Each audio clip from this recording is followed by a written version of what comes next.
Accuracy का means यहाँ पे होता है परिशुद्धता, और यहाँ पे क्या होता है आपका प्रिसिशन का मीन्स यहाँ पे होता है यथार्थता, जो आपके हिंदी मतलब होते हैं। चलिए फर्स्ट हम देख लेते हैं यहाँ पे एक्यूरेसी।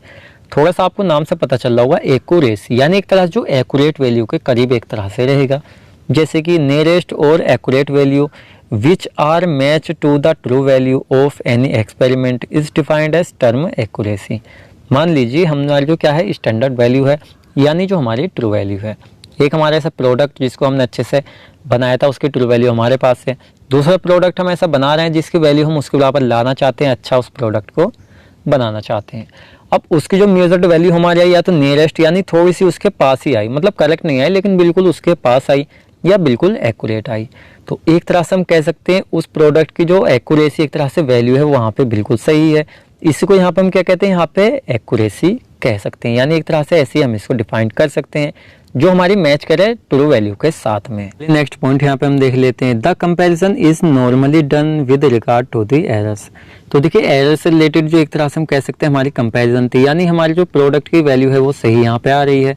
तो देखिए यहाँ पे नेक्स्ट हम देखेंगे जो हमारी क्या होती है एरर्स होती है एंड हमारी जो एक्यूरेसी होती है is inversely proportional to the errors. जो एक्यूरेसी मान लीजिए हमारी सही आ रही है, नेक्स्ट हमारे जो एरर्स है, तो दोनों क्या होते हैं यानी इनवर्सली प्रोपोर्शनल होते हैं। सीधा सीधा आप ऐसे समझिए, हमारी जो एक्यूरेसी है वो जितनी अच्छी होगी एरर हमारी उतनी ही कम होगी, और हमारी एरर जितनी ज़्यादा आएगी एक्यूरेसी हमारी उतनी ही कम आएगी। सीधा सीधा ट्रू वैल्यू हमारी अगर अपोजिट आ रही है तो उसकी जो हमारी जो मेजर्ड वैल्यू उतनी कम आएगी, जितनी हमारी एक्यूरेसी ज़्यादा होगी वो उतनी ही ट्रू वैल्यू के करीब आएगी। अगर हमारी ट्रू वैल्यू अच्छी आ रही है एक्यूरेसी अच्छी आ रही है तो हमारी एरर बहुत ही कम होगी, एरर अगर ज़्यादा आ रही है तो एक्यूरेसी हमारी बहुत ही कम होगी। इस तरह से हमारा कुछ मैटर होता है। देन चलिए इसके अंदर सेकंड पॉइंट यहाँ पे हम देख लेते हैं प्रिसिशन। तो देखिए सीधा सीधा समझिए, एक तो हमारी क्या होती है एक्यूरेसी होती है जो बिल्कुल ट्रू वैल्यू के बिल्कुल आसपास आ रही है, उसके बराबर आ रही है, तो उसको हम एक्यूरेसी कहते हैं, यानी बिल्कुल एक्यूरेट वैल्यू के पास में या उसके बराबर। नेक्स्ट हमारे होते हैं प्रिसिशन, यानी क्या होते हैं देखिए एक्यूरेट वैल्यू तो नहीं होती है लेकिन इसको जितनी बार क्या करेंगे एक तरह से रीडिंग हम लेंगे तो यानी क्लोजेस आएगी, लेकिन वो हर बार डिफरेंट आएगी। किसी बार मान लीजिए 20.9 आ रही है, 20.8 आ रही है, 20.7 आ रही है, फिर 20.9 आ रही है, यानी क्लोजनेस टू रीडिंग के आपस में क्लोज आएगी, एक्यूरेट नहीं होगी लेकिन क्या है बिल्कुल एक्यूरेसी के पास होगी।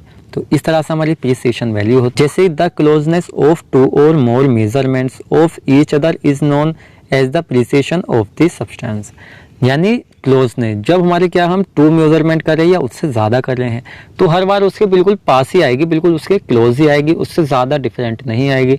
मान लीजिए इस बार में 20 आई थी, एक बार में 15 आएगी, तो इस तरह से नहीं होता है, बिल्कुल उसके क्लोज आएगी 19.9 या 90, इस तरह से, मतलब एक तरह से 19 इस तरह से ये आएगी। नेक्स्ट हम देख लेते हैं, if you weigh a given substance, मान लीजिए आप वेट करें एक गिवन सब्सटेंस का 5 टाइम्स, आपने 5 बार उसको क्या करा तोला, उसका वेट किया and get 3.2 kg each time, then your measurement is very precise. मान लीजिए आपको एक सब्सटेंस दिया हुआ है और आपने उसका 5 टाइम वेट किया, 5 टाइम जब उसने वेट किया आपका 3.2 ही आया या 3.1 भी आपके आ गया ईच टाइम, तो इससे कह सकते हैं आपकी जो मेजरमेंट है वेरी प्रिसिशन, यानी एक तरह से कह सकते हैं बहुत ही अच्छी मेजरमेंट आपकी वहाँ पे आ रही है, एक्सेप्टेबल आपकी वो मेजरमेंट है, यानी गलत वो आपकी नहीं है, उसकी क्लोजनेस ही आपकी वो आ रही है, बट नॉट नेसेसरली एक्यूरेट। देखिए आपके पास में तो आ रही है लेकिन वो बिल्कुल एक्यूरेट वहाँ पे नहीं आएगी, क्योंकि हर बार हल्की सी वो डिफरेंट होकर आपकी वहाँ पे आएगी। Precision is independent of accuracy, तो प्रिसिशन जो हमारी एक तरह से वैल्यू है किस पे इंडिपेंडेंट होती है, एक्यूरेसी पे, क्योंकि एक्यूरेसी के आसपास ही हमारी ये आती है। अब हमारी जो प्रिसिशन होती है कितने टाइप्स की होती है, 2 टाइप्स की होती है। एक तो होती है रिपीटेबिलिटी, यानी रिपीट करने वाली, हमारे यहाँ पे होती है रिप्रोडक्टिबिलिटी, यानी क्या है बिल्कुल उसके साथ में हमारी ये आती है, यानी आस पास बार बार ही हमारी क्लोजनेस आपस में आएगी, तो हमारी प्रिसिशन हो जाता है। नेक्स्ट हम देखेंगे सिग्निफिकेंट फिगर्स। तो देखिए आपने 11th-12th में शायद इसको बहुत ही अच्छे से पढ़ा होगा, आप फिलहाल अभी पढ़ कर आ रहे हैं तो आपके माइंड में भी होगा, वहाँ पर आपने एक टॉपिक पढ़ा होगा सार्थक अंक। तो सार्थक अंक आप बहुत ही अच्छी तरीके से यहाँ पे जानते होंगे, क्योंकि अगर आप इनको अच्छे से जानते हैं तो इजीली आप इनको यहाँ पे समझ पाएंगे। तो हिंदी में हम इसको सार्थक अंक कहते हैं, इंग्लिश में हम इसको सिग्निफिकेंट फिगर्स कहते हैं। चलिए थोड़ा सा हम इसके बारे में जान लेते हैं, बस थोड़ा सा हम जानेंगे, डायरेक्टली आपसे शॉर्ट में पूछ सकता है, वरना पूरे ही टॉपिक आपसे एक साथ ये पूछता है। इन दिस एनालिसिस, यानी इस एनालिसिस के अंदर जो एक तरह से क्या कर रहे हैं हम यहाँ पे एक्यूरेसी यानी मेजरमेंट की प्रोसेस हम यहाँ पे चल रही है, यानी एरर को पता करने वाली। In this analysis significant figures play a very important role in accuracy and precision. जो सीधा सीधा हम कह सकते हैं, हम जो एक तरह से मेज़र कर रहे हैं वैल्यू को, तो उसके अंदर जो हमारे क्या होते हैं सिग्निफिकेंट फिगर्स यानी सार्थक अंक होते हैं, ये प्ले करते हैं एक very important role in accuracy, जो हमारी एक्यूरेसी वैल्यू है उसमें, और साथ में प्रिसिशन वैल्यू जो होती है उसके अंदर। दोनों ही प्रोसेस में एक इंपॉर्टेंट रोल अपना यहाँ पे अदा करते हैं। चलिए नेक्स्ट हम देख लेते हैं। The number of significant figures can be defined as the number of digit necessary to express the result of measurements consistent with the measured precision. तो हमारे क्या है, जो यहाँ पे नंबर है कौन से सिग्निफिकेंट या सार्थक अंक होते हैं, तो उनको डिफाइन कर सकते हैं as a number of digit, यानी एक नंबर में तो हम इसको करते हैं जैसे 1 2 3 इस तरह से। और ये नेसेसरी होते हैं एक्सप्रेस करने किस लिए, रिजल्ट ऑफ मेजरमेंट, यानी जो हमारी मान लीजिए हमारी क्या मेजरमेंट कर रहे हैं, तो कितने आई भी 20 आई 25 आई 30 आई, तो क्या है हमारी ये एक तरह सिग्निफिकेंट डिजिट तो है जिसकी वजह से इसको हम एक्सप्रेस कर रहे हैं, यानी वर्ड लिख के तो हम एक्सप्रेस कर रहे हैं एक तरह से उस मेजरमेंट को। तो प्रिसिशन एक तरह से कह सकते हैं, या एक्यूरेसी के लिए हमारी मेजरमेंट के लिए क्या होते हैं, मतलब इंपॉर्टेंट यहाँ पे सकते हैं एक तरह से मेजर्ड करने के लिए। जैसे कि चलिए यहाँ पे चलिए एग्जांपल हम देख लेते हैं, यानी 25.05 एंड 1350 यानी 1350 या हमारा 25.05। जीरो शो कर रहा है सिग्निफिकेंट नंबर, यानी हमारे जो यहाँ पे जीरो है क्या शो कर रहा है, सिग्निफिकेंट नंबर, क्योंकि उसके पास में है और उसके बीच बिटवीन या उसके बाद में है। तो it contain the 4 significant number, यानी एक तरह से आप ऐसे समझिए, जैसे मैंने कहा आप सार्थक अंक पीछे पढ़ के आए तो बहुत ही अच्छा है। यानी मान लीजिए एक हमारा जीरो है, जीरो यहाँ से उसके बाद हमारा 1 या 2 आ गया, तो हमारे जो सिग्निफिकेंट यानी सार्थक अंक है वो हमारे ओनली 2 हैं। स्टार्टिंग वाले जीरो उसमें हम नहीं गिनते हैं।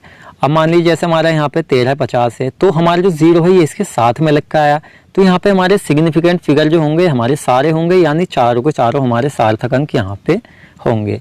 या जैसे हमने यहाँ पे 25 पॉइंट बताया, मान लीजिए क्या है हमारा यहाँ पे 1305 है 1305, तो ये बीच वाला जीरो भी जो यहाँ पे हम सिग्निफिकेंट फिगर्स यानी सार्थक अंक में ही यहाँ पे गिनते हैं।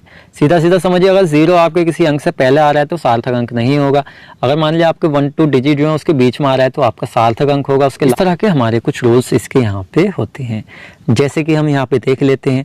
जैसे 00034 zero only denote the decimal points, zero यहाँ पे क्या कर रहा है, ओनली शो कर रहा है डेसिमल पॉइंट, देन इसमें सार्थक अंक हमारे 2 ही होंगे, 3 और 4 जो है हमारे ये ओनली, ठीक है ना। तो एग्जांपल जैसे इसके अंदर भी हम देख लेते हैं।